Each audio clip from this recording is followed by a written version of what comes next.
আসসালামু আলাইকুম ওয়া রাহমাতুল্লাহি ওয়া বারাকাতুহু। আপনি কি কখনো ভেবেছেন কেন হঠাৎ আপনার জীবনে কিছু অদ্ভুত ঘটনা ঘটতে শুরু করে? কেন হঠাৎ মনে হয় কেউ আপনার জন্য বড় কিছু পরিকল্পনা করেছে? হতে পারে আল্লাহ নিজেই আপনার জন্য খুশির খবরের ব্যবস্থা করে ফেলেছেন। যেসব দুঃখ কষ্ট আপনাকে ঘিরে রেখেছে সেগুলো যেন ধীরে মুছে যাচ্ছে। আপনি কি জানেন আল্লাহ যখন আপনার জীবনে বড় সুখবর পাঠাতে চান, তো দেখুন সুখবর সবসময় আসে না। আল্লাহ যাকে সুখবর দেন তার আগে তাকে পরীক্ষার মধ্য দিয়ে নিয়ে যান। আপনার কি মনে হয় আপনি সেই পথে আছেন নাকি এখনো অপেক্ষায়? কিন্তু আপনি কি সেই আলামতগুলো চিনতে পারছেন? তো এই ভিডিওটিতে আমি আপনাদেরকে জানাবো সেই ৭টি স্পষ্ট আলামত যা দেখা দিতে শুরু করলে বুঝবেন আল্লাহ আপনাকে খুশির খবর দিতে চলেছেন। তো ভিডিওটি কন্টিনিউ করতে থাকুন, কারণ শেষ আলামতটি সবচেয়ে শক্তিশালী, যা আপনার জীবনের মোড় ঘুরিয়ে দেবে। তবে সাবধান, যদি আপনি এই আলামতগুলোকে উপেক্ষা করেন তবে হয়তো সেই সুখবরের দরজা বন্ধ হয়ে যেতে পারে। তাই মনোযোগ দিয়ে শুনুন।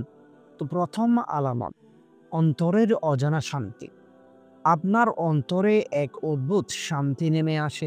চারপাশে সমস্যা থাকলেও আপনি হঠাৎ এক ধরনের নিশ্চিন্ত অনুভব করেন।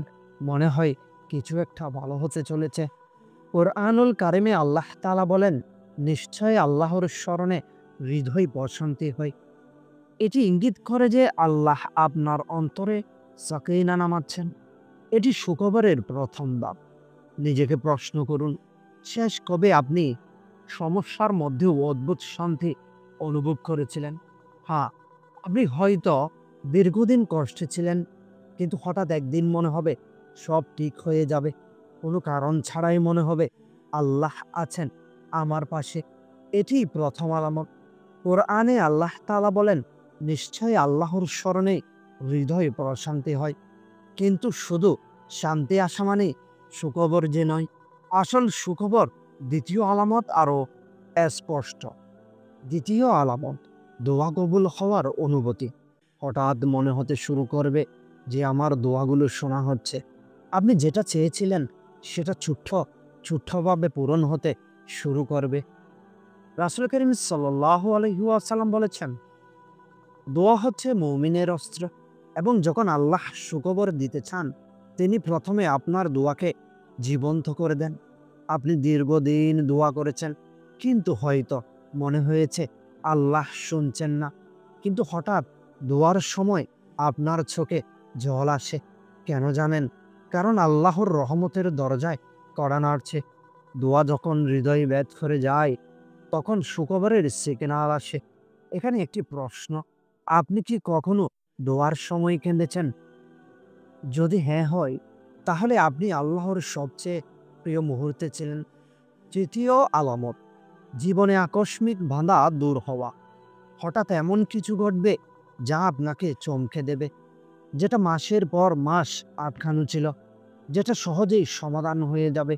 এটি আল্লাহর পক্ষ থেকে ইশারা যে আমি তোমার পথ পরিষ্কার করেছি। এবং বিশ্বাস করুন, যত বড় সুখবর আসছে তার আগেই আল্লাহ সব প্রতিবন্ধকতা সরিয়ে দেন। এই সময়ে আপনার করা প্রতিটি আমল গুরুত্বপূর্ণ। যদি গাফিল হয়ে যান এই দরজা আবারও বন্ধ হয়ে যেতে পারে।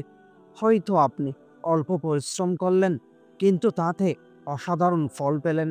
অল্প রোজগারেও বরকত, ঘরে শান্তি, জীবনে নতুন দরজা খুলছে। এটি আল্লাহরই ইশারা যে আমি আসছি সুখবর নিয়ে। কিন্তু সুখবর শুধু দুনিয়ার জন্য নয়, জান্নাতেরও সুখবর থাকতে পারে। চতুর্থ আলামত শোনার পর আপনি কেঁপে উঠবেন। যে চতুর্থ আলামত, পাপ থেকে হঠাৎ দূরে সরে আসার মনোভাব। আপনি খেয়াল করবেন যেই জিনিসে আগে লোভ ছিল হঠাৎ সেটা অপছন্দ লাগছে। এটি আল্লাহর রহমতেরই আলামত। রাসূল করিম সাল্লাল্লাহু আলাইহি ওয়াসাল্লাম বলেছেন, যার কাছে আল্লাহ মঙ্গল চান তাকে দ্বীনের জ্ঞান দান করেন। এটি মানে আল্লাহ চাইছেন আপনি তার কাছাকাছি আসুন। কারণ সুখবরের পথে পাপের কোনো জায়গা নেই। কখনো খেয়াল করেছেন কি, কোনো প্রিয় জিনিস হঠাৎ অপছন্দ লেগেছে?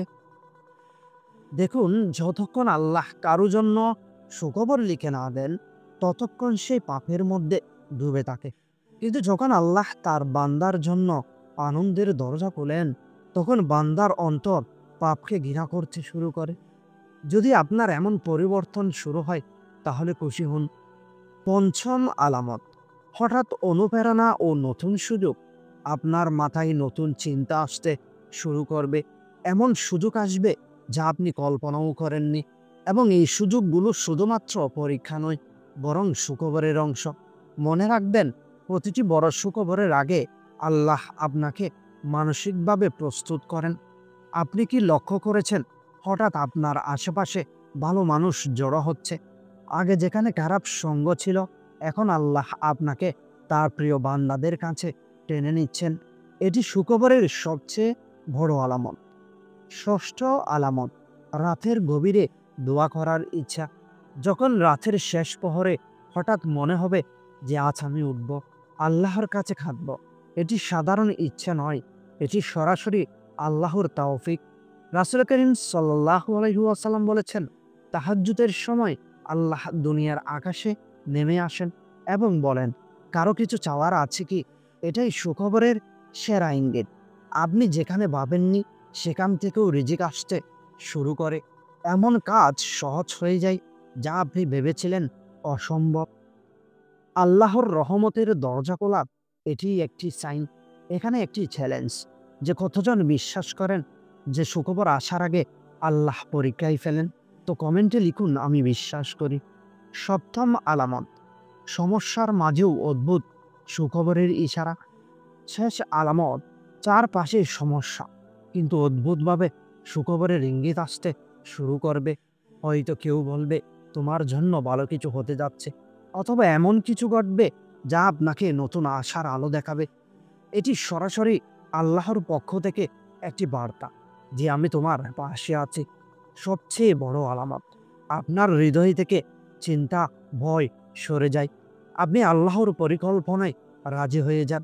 তখন সুখবর আপনার খুব কাছাকাছি। তো প্রিয় দিনই ভাই ও বোনেরা, যদি এই ৭টি আলামত আপনাদের জীবনে দেখা দিতে শুরু করে, আল্লাহর শুকরিয়া আদায় করুন। কারণ এটি সাধারণ ঘটনা নয়, এটি রহমতের দরজা খোলার সূচনা। কিন্তু মনে রাখবেন, এই সময়ে গাফিল হওয়া যাবে না। এখনই আপনার ঈমান, ইবাদত ও দোয়াকে শক্তিশালী করুন। কারণ যদি আপনি আল্লাহর কাছে দৃঢ়ভাবে দাঁড়ান, সুখবরের দরজা আপনার জন্য খোলা থাকবে। তাহলে প্রশ্ন হচ্ছে, এই সুখবর কবে আসবে? কিভাবে বুঝবেন যে সময় এসে গেছে? তো পরবর্তী ভিডিওটিতে আমি জানাবো সুখবর আসার ঠিক আগে ঘটে যাওয়া ৩টি রহস্যময় ঘটনা। তো ততক্ষণ পর্যন্ত এই ভিডিওটি শেয়ার করুন এবং কমেন্টে লিখুন আপনার জীবনে কোন আলামতটি আপনি অনুভব করেছেন।